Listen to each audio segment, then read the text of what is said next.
আল্লাহ তাআলা পবিত্র কোরআনের মধ্যে আরেকটি জায়গায় বলছেন যে বলো দেখি অন্ধকার এবং আলো কি সমান? অন্ধকার আর আলো কি সমান? না, মৃত্যু আর জীবিত সমান। যেমন অন্ধকার আর আলো সমান নয়, তেমন মৃত্যুর মানুষ আর জীবিত মানুষ সমান নয়। ওইরকম ভাবে শিক্ষিত আর অশিক্ষিত সমান নয়। শিক্ষিত মানুষ আলাদা আর অশিক্ষিত মানুষ আলাদা। ওইরকম ভাবে আরেকটি জায়গায় বলছেন যে বলতো রোদ আর ছায়া কি সমান? ছায়া আর রৌদ্র কি সমান? ছায়া আর রৌদ্র নয়। রোদে যদি মানুষ যায় তাহলে হয়তো উড়িয়ে দেবে, আর ছায়াতে মানুষকে স্নান দেবে, আর হাতাতে মানুষকে খোলা মেলা দেবে।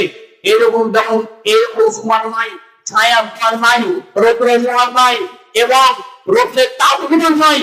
এরকম ভাবে যেমন মৃত মানুষ সমান নয়, জীবিত মানুষ সমান নয়, তেমন জীবিত মানুষ সমান হতে পারে না। এত শিক্ষার প্রয়োজন রয়েছে।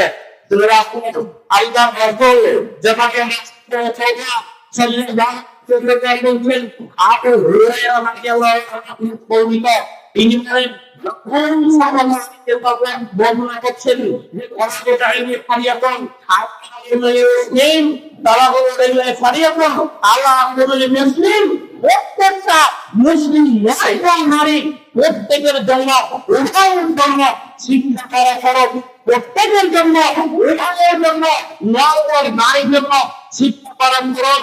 কেন খরচ?